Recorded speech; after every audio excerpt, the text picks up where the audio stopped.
Então veja que as primeiras turmas da Escola de Aprendizes do Evangelho, como consequência de todo o processo vivencial absorvido na escola, desenvolvem obras excepcionais.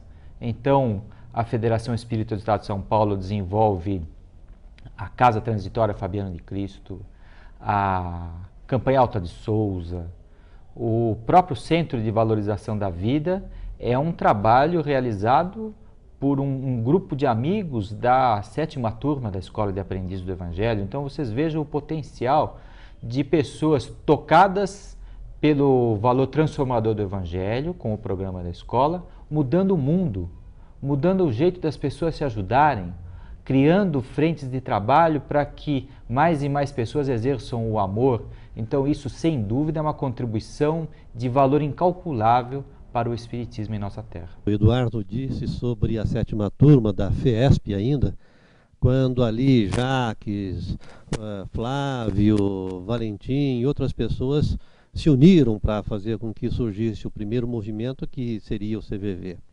Dali nós tivemos o surgimento do Centro Espírita Aprendiz do Evangelho da Genebra, dali nós tivemos o surgimento da Clínica de Repouso Francisca Júlia em São José dos Campos, que hoje ainda está lá servindo aquela comunidade. E tivemos outros trabalhos, lares e outros trabalhos que ainda permanecem, perduram em São José dos Campos.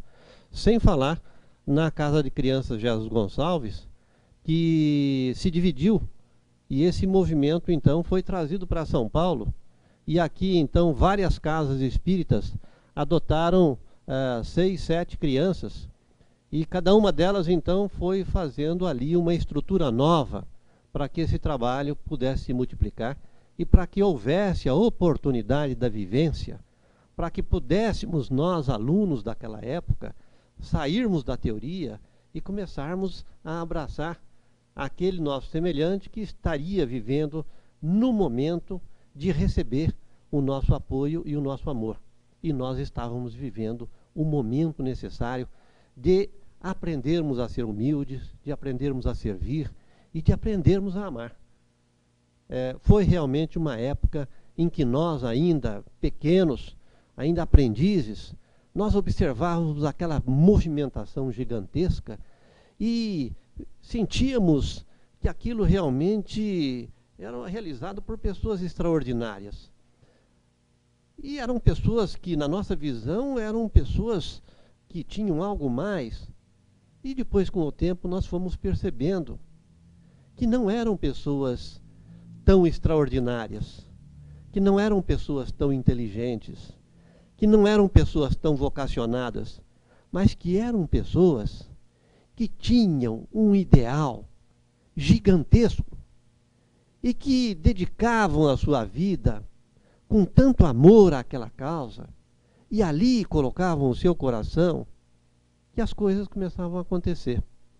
E então nós percebemos que o amor é que movimentava tudo aquilo. E hoje então, em 2005, já são cerca de 250 casas que compõem o movimento da Aliança Espírita Evangélica. A Escola de Aprendizes do Evangelho é um processo iniciático e o comandante estruturou esse processo em 3 graus. O primeiro grau seria aprendizes, aonde o compromisso do participante da escola é ter a frequência, já começa a desenvolver algumas virtudes, como a disciplina e outras mais. O segundo grau, que é servidor, é quando o adepto, o frequentador da escola, ele começa a exercitar o seu aprendizado, ele começa a viver os ensinamentos de Jesus, ele é despertado para a necessidade do próximo, ele já se preocupa em auxiliar o próximo. Então é nesse grau de aprendiz, no grau de servidor.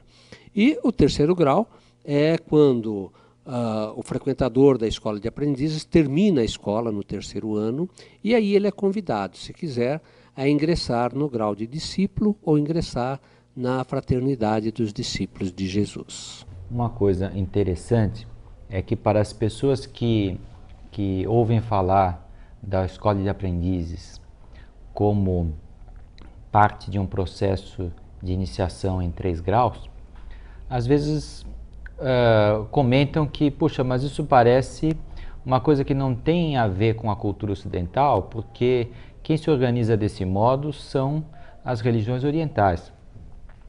Então vamos pensar um pouquinho no que é iniciação, né? Se você perguntar para um sociólogo o que é iniciação, em linhas gerais, ele vai demonstrar que existem iniciações em sociedades primitivas, iniciações nas civilizações da antiguidade.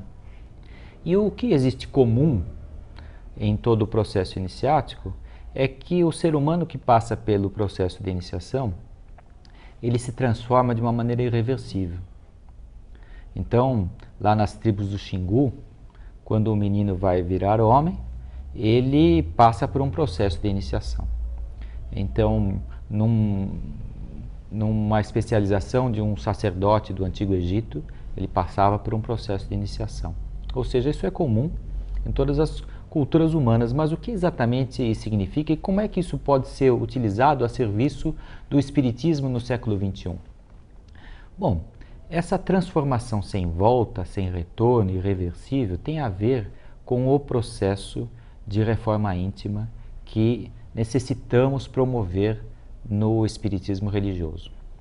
A forma de realizar isso é um processo, então, de transformação do ser, esse processo que nós chamamos iniciático, e as grandes iniciações do passado, quando planejavam a evolução do ser, elas diziam o seguinte: olha, o nosso objetivo é o Criador. Isso nós aprendemos também no Livro dos Espíritos, né? Mas como é uma escalada para o infinito, e nós ainda temos a mente limitada às condições do tempo da nossa escala de vida, então fica muito abstrato dizer, olha, você precisa evoluir para encontrar-se com Deus, para completar o processo da cocriação. Então, peraí, vamos com calma. Então, vamos fazer o seguinte, vamos marcar seu primeiro estágio até esse ponto aqui, ó. Nesse ponto aqui, tá certo, o objetivo é Deus, mas vamos com calma. Vamos mudar um pouco os hábitos. Você fuma? Isso faz mal para a sua saúde. Você tem o hábito de jogar conversa fora? Mas isso não é desperdício do tempo, que é uma dádiva divina para a encarnação? Então, vamos alcançar o primeiro estágio tentando mudar os nossos hábitos de vida. É uma transformação irreversível? É uma coisa na direção divina, mas é alguma coisa que a gente consegue enxergar os resultados, o caminho, o método. Podemos nos dar um tempo, podemos utilizar diversos mecanismos para que nesse primeiro estágio essas metas sejam alcançadas. Quando a gente alcança uma meta de realização espiritual, a satisfação que isso traz, o sentido de realização, nos motiva, puxa, agora eu quero prosseguir. Muito bom, então continuamos na direção de Deus. Agora tem um outro ponto da meta aqui. Agora é o seguinte, vamos sentir as necessidades da sociedade. Você não quer dedicar sua atenção, o seu tempo para entender um pouco as outras pessoas? Então é assim que vai se desenvolvendo o espírito de serviço. Esse é o novo grau. Então é por isso que as iniciações do passado, algumas com 5, 7, 9 graus, 12 graus, elas propunham caminhadas onde o iniciado ia promovendo uma transformação vivencial, mas sob controle. Ele se motivava porque, puxa, isso eu alcancei, agora eu quero alcançar o próximo grau. Ou seja, a motivação para a evolução é alguma coisa muito forte. Isso produz frutos. Não fica só na cabeça da pessoa que pretende evoluir, mas ela não sabe como fazer, porque o mundo é tão vasto. Então a gente se ajuda, os alunos estão todos no mesmo barco, né, como nós costumamos dizer. Eles sentem dificuldades semelhantes, compartilham uns com os outros essa dificuldade, entendem que é um processo onde todos então se assemelham e podem compartilhar também, puxa, para mim deu certo indo por esse caminho, para mim também deu certo indo por esse caminho. Então as pessoas se ajudam para conseguir alcançar os vários pontos da iniciação. É por isso que a iniciação se divide em graus, todas as iniciações espirituais da antiguidade, e em particular o processo de iniciação em 3 graus adotado pela Escola de Aprendizes do Evangelho em conjunto com a Fraternidade dos Discípulos de Jesus. O Eduardo já colocou o processo iniciático que faz parte daquela conduta de todos os dirigentes de escola, que fazem com que, aos poucos, aqueles que fazem parte daquele grupo, que se apoia mutuamente, vai se transformando e, finalmente, lá no final, quando adentram a FDJ, eles já são criaturas modeladas por si próprios, pelo seu querer, pelo seu ideal, para servir a Jesus, servindo a humanidade, mas porque isso faz parte já do seu eu interior. É uma necessidade. Se não servir, ele se sentirá incompleto. Se não aproveitar o tempo, ele vai perceber que a sua encarnação está deixando passar momentos preciosos. Se não colaborar, e se não estimular, se não motivar outras criaturas a seguir pelo caminho do Cristo, se não se tornar a sua vida uma divulgação viva daquilo que deve ser o caminho do Cristo, então, se tudo isso não acontece, não teria valido a pena essa sua participação. Então, eu acredito que esta seria a principal função. E, como consequência, ele então se torna um trabalhador dentro da casa espírita. O objetivo da Escola de Aprendizes do Evangelho é preparar indivíduos para assumir o compromisso de grau de discípulo, ou seja, preparar indivíduos para ingressar na FDJ. O trabalho, ele surge como decorrência, no grau de servidor. Quer dizer, não é o objetivo final da escola preparar o indivíduo para ser um trabalhador, para ser um servidor. Isso é decorrência do próprio processo. A pessoa sente a necessidade de se dedicar ao próximo, né? Ela sente a necessidade de ser útil para a sociedade. Agora, o objetivo da escola é muito mais nobre, é preparar cristãos para o mundo. Pessoas que assumam o compromisso verdadeiro de difundir e exemplificar os ensinamentos de Jesus. Esse é o objetivo da Escola de Aprendizes do Evangelho. Então, quer dizer que uma forma interessante de analisar essa questão é dizer o seguinte: não é que a escola existe em função do fortalecimento dos trabalhos espíritas. Podemos dizer o contrário, né? O trabalho no centro espírita, o espaço para o serviço voluntário, existe em função de preparar o coração do trabalhador, preparar o coração do iniciado. Então, quando desperta aquela vontade de servir, ele começa a testar isso e a treinar isso no ambiente do próprio centro ali. Então, aquele ambiente, na verdade, foi construído para lhe proporcionar as experiências de atender uma pessoa que procura o centro espírita, de abraçá-lo à porta, de conduzi-lo amorosamente pelos corredores do centro espírita, de conversar olho no olho, coração aberto, para ouvir a necessidade das pessoas. Então, uma experiência maravilhosa de abertura para servir ao semelhante. Isso faz parte do processo de amadurecimento do aprendiz, da construção do servidor como um coração de ouro que se coloca a serviço de todas as pessoas. Então é o contrário, né? O centro espírita que tem o dever de organizar esse ambiente de formação do coração do aluno. Sobre a questão da Escola de Aprendizes do Evangelho ser esotérica, nós precisamos inicialmente meditar sobre o que é esoterismo, o que é ser esotérico.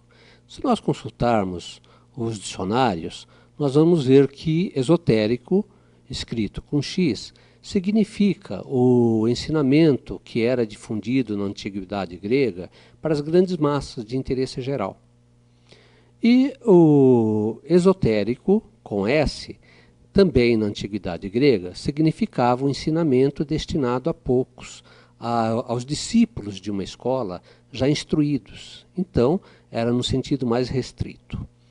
Bem, se nós formos fazer as ponderações sobre essas definições, sobre a escola de aprendizes do Evangelho, nós não teríamos nenhum dos dois casos.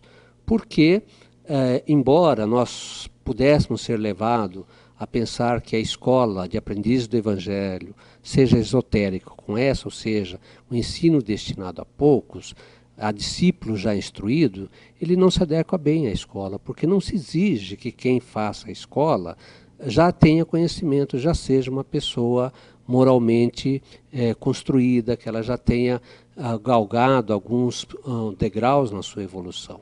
A escola é exatamente para nós necessitados.